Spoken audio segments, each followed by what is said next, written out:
আসসালামু আলাইকুম প্রিয় দর্শক, অন্য মঞ্চের আলাপ চাইতায় আপনাদের সকলকে আমন্ত্রণ জানাচ্ছি। গত দুদিন আমি ভিডিও করতে পারিনি, তার কারণ হচ্ছে আমার দাঁতের একটা ট্রিটমেন্ট চলছে, রুট কানাল ট্রিটমেন্ট।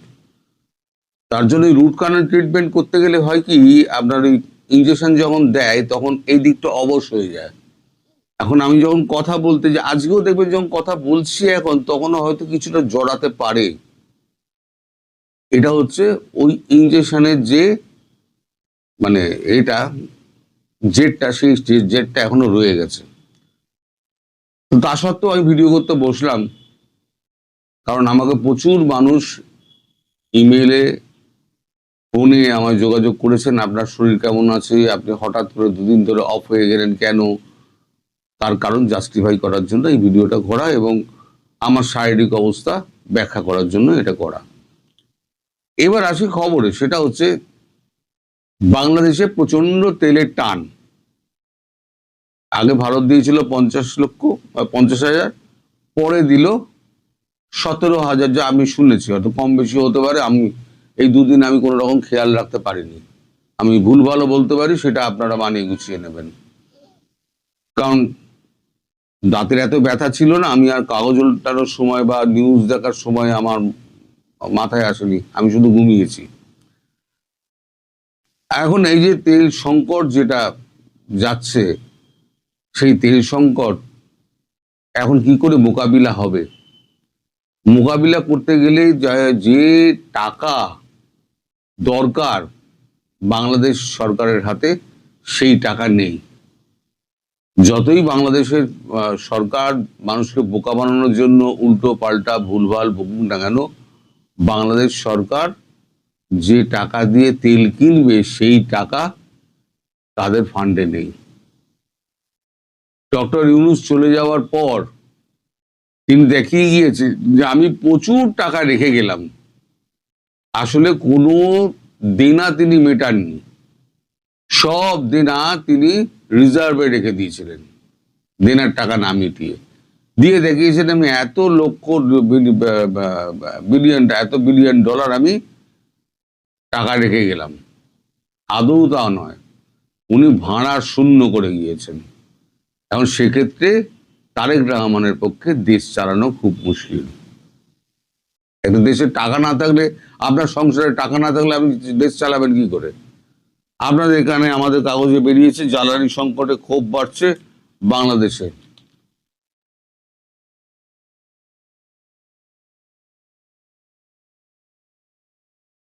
তো আমি কাগজটা পড়েছি, পড়ে দেখলাম যে দীর্ঘ দীর্ঘ লাইন, আমার কাছে ছবিও এসছে, অনেকেই ছবি পাঠিয়েছেন। বাইক, পেট্রোল পাম্পের সামনে লাইন দিয়ে বাইক লাগিয়ে শুয়ে আছেন, কখন তেল আসবে সেই তেল 2 লিটার করে হয়তো পাবেন। এবং যতটা শুনলাম যে নড়াইলে বোধহয় ট্রাকে পিষিয়ে একজনকে বোধহয় মেরেই দিয়েছে ক্ষোভের চোটে। এখন মানুষ তেল না পেলে,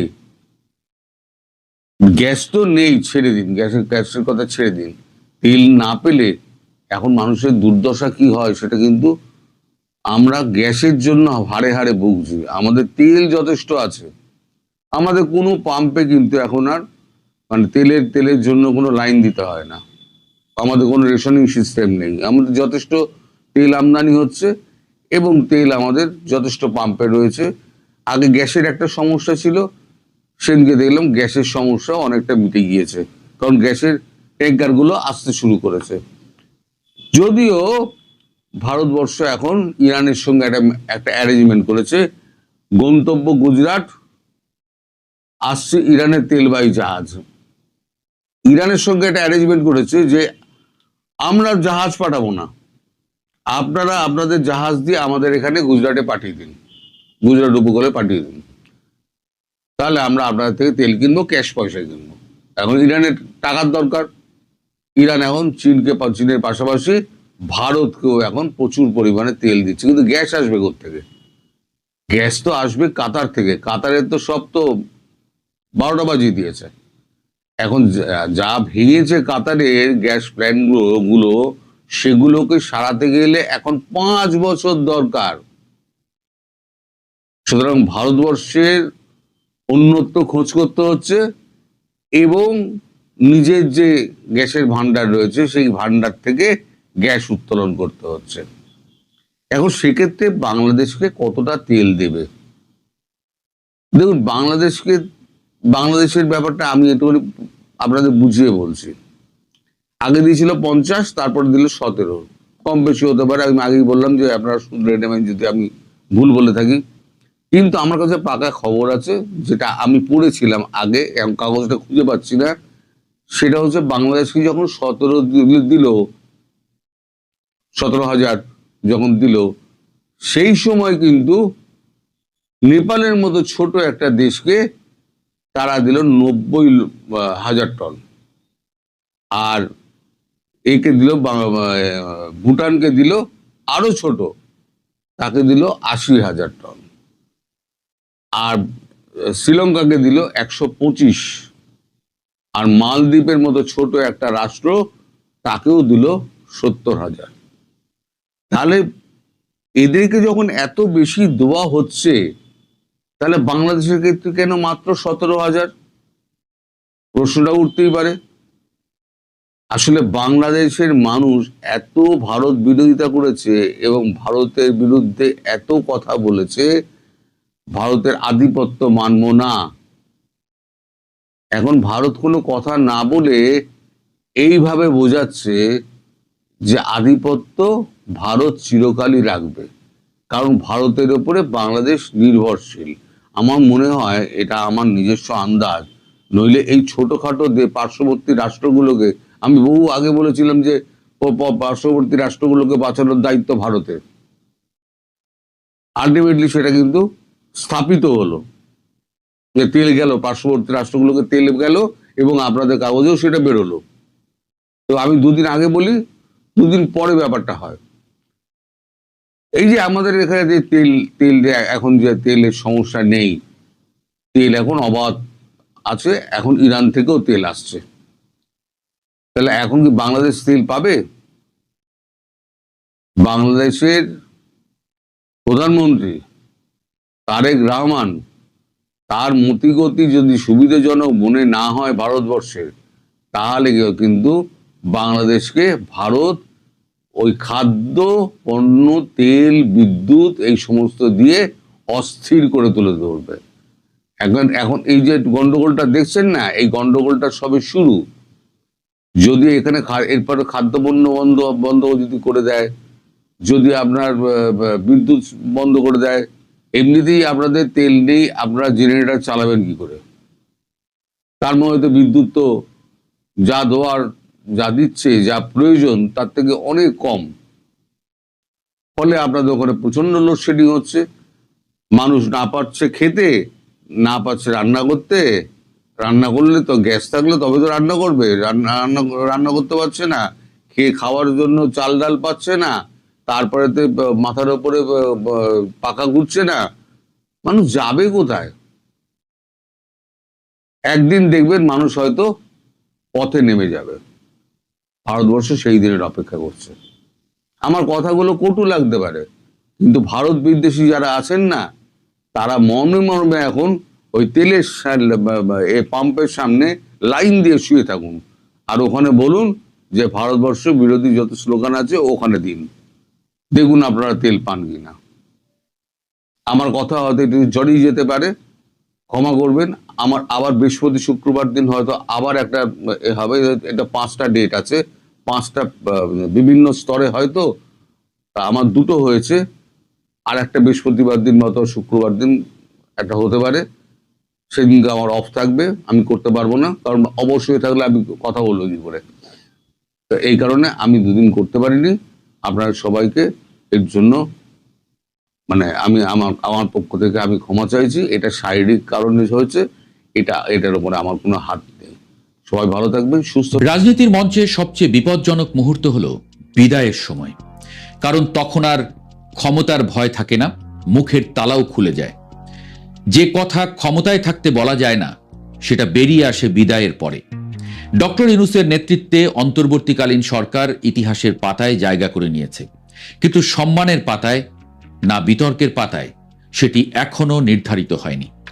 বরং যত দিন যাচ্ছে ততই নতুন নতুন প্রশ্ন জন্ম নিচ্ছে। অভিযোগ, গোপন চুক্তি, অধ্যাদেশ আর হঠাৎ উঠে আসা এক রহস্যময় শব্দ, ডিপ স্টেট। মনে হচ্ছে আমরা এতদিন সরকার দেখেছি, কিন্তু গল্পের অদৃশ্য চরিত্রগুলোকে দেখিনি। এখন প্রশ্ন, কার নাচের পুতুল ছিলেন ডক্টর ইউনূস? অন্তর্বর্তী সরকার বিদায় নিয়েছে, তাও মাস পেরিয়ে গেছে, কিন্তু বিতর্ক যেন বিদায়ের কাগজে সই করতে রাজি নয়। ১.৫ বছরের একটি সরকার এত সমালোচিত হবে, বাংলাদেশের রাজনৈতিক ইতিহাসে এমন নজির খুঁজতে গেলে ইতিহাসবিদদের হয়তো আলাদা গবেষণা করতে হবে। কারণ সমালোচনা শুধু বিরোধী রাজনীতির ভাষায় সীমাবদ্ধ ছিল না। অভিযোগ উঠেছে প্রশাসনের ভেতর থেকে, সুশীল সমাজ থেকে, এমনকি সরকারের ঘনিষ্ঠদের মুখ থেকেও। সরকারের উপদেষ্টাদের বিরুদ্ধে দুর্নীতির অভিযোগ এমন পর্যায়ে পৌঁছেছে যে মানুষ আর ফিসফিস করে বলেনি, খোলাখুলিভাবে বলতে শুরু করেছিল। কে কতটা ক্ষমতার অপব্যবহার করেছেন সেটাই যেন রাজনৈতিক আলাপের নতুন বিষয় হয়ে দাঁড়ায়। প্রতিদিন অভিযোগের তালিকা লম্বা হয়েছে, আর সরকারের নৈতিক অবস্থান ছোট হয়েছে। রাষ্ট্রবিজ্ঞানের ভাষায় যাকে বলা হয় নৈতিক বৈধতা, সেটা ধীরে ধীরে ক্ষয়ে যেতে থাকে। এরই মধ্যে আসে অধ্যাদেশ বিতর্ক। ১৩৩টি অধ্যাদেশ, সংখ্যাটা শুনলেই বোঝা যায় আইন তৈরির তাড়াহুড়ো কতটা ছিল। সংসদবিহীন সময়ে অধ্যাদেশ জারি নতুন কিছু নয়, কিন্তু প্রশ্ন উঠেছে উদ্দেশ্য নিয়ে। কোনটা জনস্বার্থে আর কোনটা ক্ষমতার কাঠামো বদলানোর জন্য, এই হিসাব কষতে গিয়ে বিশেষজ্ঞদের কপালে ভাঁজ পড়েছে। সংবিধান বিশেষজ্ঞরা বলছেন কিছু সিদ্ধান্ত ছিল অপ্রয়োজনীয় আর কিছু ছিল অযাচিত। অর্থাৎ আইন তৈরি হয়েছে, কিন্তু আস্থার ভিত্তি তৈরি হয়নি। রাজনীতিতে আস্থা হারানো মানে নদীর বাঁধে চির ধরানো। বাইরে থেকে কিছু বোঝা যায় না, কিন্তু ভেতরে ভেতরে পানি ঢুকতে থাকে। অন্তর্বর্তী সরকারের ক্ষেত্রেও ঠিক সেটাই ঘটেছিল। বিদেশি চুক্তি নিয়ে গোপনীয়তা, বিশেষ করে যুক্তরাষ্ট্রের সঙ্গে বিদায়ের আগে করা সমঝোতা এই সন্দেহকে আরো ঘনীভূত করে। আশ্চর্যের বিষয় হলো, যারা একসময় সরকারের নীতিগত সমর্থক ছিলেন তারাই পরে প্রশ্ন তুলতে শুরু করেন। থিঙ্ক ট্যাঙ্কগুলো প্রকাশ্যে সমালোচনায় নামলে বোঝা যায় বাতাসের দিক বদলাচ্ছে। ঠিক তখনই এবার স্বাধীনতা দিবসে এক রাজনৈতিক বিস্ফোরণ ঘটে। সাবেক ছাত্র উপদেষ্টা আসিফ মাহমুদ সজীব ভুঁইয়ার বক্তব্য যেন শান্ত পানিতে নিক্ষিপ্ত পাথর, তরঙ্গ ছড়িয়ে পড়ে সারা দেশে। তিনি দাবি করেন সরকারের শুরুতেই শক্তিশালী এক ডিপ স্টেট অন্তর্বর্তী সরকারকে দীর্ঘদিন ক্ষমতায় রাখার প্রস্তাব দিয়েছিল। শর্ত ছিল কিছু রাজনৈতিক বাস্তবতা নিয়ন্ত্রণে রাখতে হবে, বিশেষ করে নির্বাচনকে এমনভাবে সাজাতে হবে যাতে নির্দিষ্ট শক্তিগুলো সুবিধা পায়। এই বক্তব্য রাজনীতির পর্দা হঠাৎ সরিয়ে দেয়। কারণ রাজনীতিতে অভিযোগ নতুন নয়, কিন্তু ভেতরের মানুষ যখন ভেতরের কথাই বলে, তখন গল্প আর গল্প থাকে না, ইতিহাসের উপকরণ হয়ে যায়। আসিফ মাহমুদ পরে ব্যাখ্যা দিলেও রহস্য ঘনীভূত হয়, কমে না। তিনি নাম বলেননি, কিন্তু ইঙ্গিত রেখে গেছেন। আর রাজনীতিতে ইঙ্গিত কখনো কখনো ঘোষণার চেয়েও শক্তিশালী। ডিপ স্টেট শব্দটা শুনতে রহস্যময়, কিন্তু ধারণাটা পুরনো। রাষ্ট্রের দৃশ্যমান ক্ষমতার বাইরে থাকা প্রভাবশালী শক্তিগুলোর সমষ্টিকে বোঝাতে এই শব্দ ব্যবহার করা হয়। নির্বাচিত সরকার আসে যায়, কিন্তু কিছু শক্তি স্থায়ী থাকে, নীতি নির্ধারণে প্রভাব ফেলে, ক্ষমতার ভারসাম্য নিয়ন্ত্রণ করে। তুরস্কে এর উৎপত্তি, পরে যুক্তরাষ্ট্র সহ বিশ্ব রাজনীতিতে এটি আলোচিত ধারণা হয়ে ওঠে। ডোনাল্ড ট্রাম্প ক্ষমতায় এসে এই শব্দটিকে নতুন রাজনৈতিক অস্ত্রে পরিণত করেন। তিনি দাবি করেছিলেন নির্বাচিত সরকারের বাইরে এক অদৃশ্য কাঠামো আমেরিকার নীতি নিয়ন্ত্রণ করে। ক্ষমতায় এসেই নির্বাহী আদেশের বন্যা বইয়ে তিনি সেই কাঠামো ভাঙার চেষ্টা করেছিলেন। যদিও বাস্তবে কতটা সফল হয়েছেন তা বিতর্কিত, কিন্তু একটি বিষয় স্পষ্ট, ডিপ স্টেট ধারণা এখন বিশ্ব রাজনীতির আলোচনার স্থায়ী অংশ। বাংলাদেশের প্রেক্ষাপটে এই ধারণা নতুনভাবে আলোচনায় আসে অন্তর্বর্তী সরকারের সময়। সরকার ক্ষমতা নেওয়ার পর আন্তর্জাতিক সংস্থা ও পশ্চিমা প্রভাব উল্লেখযোগ্যভাবে বেড়ে যায়। অর্থনৈতিক সংস্কার, রাজনৈতিক রূপান্তর, সব জায়গায় বিদেশি পরামর্শ দৃশ্যমান হয়ে ওঠে। ফলে প্রশ্ন ওঠে, সিদ্ধান্তগুলো কতটা স্থানীয় বাস্তবতা থেকে এসেছে আর কতটা বাহ্যিক চাপ থেকে। আসিফ মাহমুদ দাবি করেছিলেন সরকার এই প্রস্তাব প্রত্যাখ্যান করেছিল গণতন্ত্রের স্বার্থে, কিন্তু বাস্তব ঘটনা প্রবাহ অন্য গল্প বলে। প্রথম 10 মাসে নির্বাচন নিয়ে সরকারের অনীহা ছিল প্রকাশ্য। সংস্কারের কথা বলা হচ্ছিল, নির্বাচন যেন দূরের কোনো বিষয়। উপদেষ্টাদের বক্তব্যে বারবার দীর্ঘমেয়াদী ক্ষমতার ইঙ্গিত পাওয়া যায়। এমনকি প্রধান উপদেষ্টার বক্তব্যেও দীর্ঘ সময় দায়িত্বে থাকার আকাঙ্ক্ষা ফুটে উঠেছিল। রাজনীতির একটি অলিখিত নিয়ম আছে, ক্ষমতা কখনো শূন্যস্থান পছন্দ করে না। জনগণ যখন নির্বাচনের দাবি জোরালো করতে শুরু করে, তখন পরিস্থিতি বদলাতে বাধ্য হয় সরকার। রাজনৈতিক চাপ, অর্থনৈতিক সংকট এবং জন অসন্তোষ মিলিয়ে এমন এক বাস্তবতা তৈরি হয় যেখানে নির্বাচন ছাড়া আর কোনো সম্মানজনক প্রস্থান পথ খোলা রাখেনি। এই সময় দেশের অর্থনীতি টালমাটাল, মুদ্রাস্ফীতি মানুষের ক্রয় ক্ষমতাকে গ্রাস করে, বেকারত্ব বাড়ে, চাঁদাবাজি এবং মব সন্ত্রাস জনজীবন অস্থির করে তোলে। অথচ সরকারের মনোযোগ ছিল নীতিগত পরীক্ষা নিরীক্ষায়। জনগণের দৃষ্টিতে এটি হয়ে ওঠে বাস্তবতা থেকে বিচ্ছিন্ন এক প্রশাসন, যেখানে নীতির ভাষা ছিল কিন্তু মানুষের স্বস্তি ছিল না। ধীরে ধীরে অভিযোগ উঠতে থাকে, সরকারের ভেতরেই একটি শক্তিশালী অংশ নির্বাচন বিলম্বিত করতে চাইছিল। নানা কৌশল, রাজনৈতিক উত্তেজনা, সামাজিক অস্থিরতা সবকিছুকে ব্যবহার করা হচ্ছিল সময় বাড়ানোর হাতিয়ার হিসেবে। অভিযোগগুলো অস্বীকার করা যায়নি, প্রতিবাদও খুব একটা শোনা যায়নি। নীরবতা কখনো কখনো স্বীকারোক্তির মতো শোনায়। এ সময় সরকারের কিছু সিদ্ধান্ত আরও বিতর্ক বাড়ায়। আঞ্চলিক নিরাপত্তা ইস্যু, বন্দর ব্যবস্থাপনা, অর্থনৈতিক সংস্কার, আন্তর্জাতিক চুক্তি সবকিছু মিলিয়ে একটি ধারণা তৈরি হয় যে রাষ্ট্রীয় অগ্রাধিকারের চেয়ে অন্য কোনো এজেন্ডা বেশি গুরুত্ব পাচ্ছে। জনগণের চোখে তখন সরকার আর নিরপেক্ষ মধ্যস্থতাকারী নয়, বরং কোনো বৃহত্তর খেলায় অংশগ্রহণকারী। এই জায়গায় এসে প্রশ্নটা সবচেয়ে কঠিন হয়ে দাঁড়ায়, ডক্টর ইউনূস কি সত্যিই সিদ্ধান্তের কেন্দ্রে ছিলেন, নাকি বৃহত্তর শক্তির কৌশলে পরিচালিত এক প্রতীকী নেতৃত্ব? ইতিহাসে এমন উদাহরণ কিন্তু কম নয়, যেখানে ব্যক্তি বড় ছিল কিন্তু ক্ষমতার নিয়ন্ত্রণ ছিল অন্যত্র। মঞ্চে নায়ক দাঁড়িয়ে থাকেন কিন্তু নাটকের স্ক্রিপ্ট লেখা হয় পর্দার আড়ালে। বাংলার আরেকটি প্রবাদ আছে, নাচতে না জানলে উঠান বাঁকা। কিন্তু এখানে উল্টো প্রশ্ন উঠছে, উঠান কি সত্যিই বাঁকা ছিল, নাকি নাচের তালই অন্য কোথাও থেকে নির্ধারণ হচ্ছিল? অন্তর্বর্তী সরকারের কর্মকাণ্ড বিশ্লেষণ করলে মনে হয় সিদ্ধান্তগুলো অনেক সময় একই দিকে ঝুঁকেছে, যেদিকে আন্তর্জাতিক ও অদৃশ্য শক্তির স্বার্থ মিলেছে। তাই আজ সবচেয়ে বড় প্রয়োজন দোষারোপ নয়, সত্য অনুসন্ধান। কে কোথায় অর্থ পাচার করেছে, কে নির্বাচন প্রভাবিত করতে চেয়েছে, কারা ক্ষমতা দীর্ঘায়িত করতে চেয়েছিল, এই প্রশ্নগুলোর উত্তর বের হলে হয়তো ডিপ স্টেট রহস্যের জট খুলবে। গণতন্ত্র শুধু ভোটের মাধ্যমে টিকে থাকে না, সত্য উদ্ঘাটনের সাহসের উপরও দাঁড়িয়ে থাকে। শেষ পর্যন্ত ইতিহাসের আদালত খুব ধীর কিন্তু নির্মম। সময় সব পর্দা সরিয়ে দেয়, তখন ব্যক্তি নয়, সিদ্ধান্তই বিচার পায়। অন্তর্বর্তী সরকারের ঘটনাপ্রবাহ আমাদের সেই পুরনো শিক্ষা আবার মনে করিয়ে দেয়। রাষ্ট্র পরিচালনা শুধু সৎ উদ্দেশ্যে হয় না, প্রয়োজন স্বচ্ছতা, জবাবদিহিতা এবং জনগণের আস্থা। কারণ জনগণ যখন বিশ্বাস হারায়, তখন ক্ষমতা থাকে কিন্তু বৈধতা থাকে না। আর বৈধতা ছাড়া ক্ষমতা ঠিক পুতুল নাচের মতো, নড়াচড়া আছে, প্রাণ নেই। এই কারণেই আজ প্রশ্ন উঠছে, ইতিহাস কি ডক্টর ইউনূসকে একজন সংস্কারক হিসেবে মনে রাখবে, নাকি সময়ের মঞ্চে দাঁড়িয়ে থাকা এক নাচের পুতুল হিসেবে?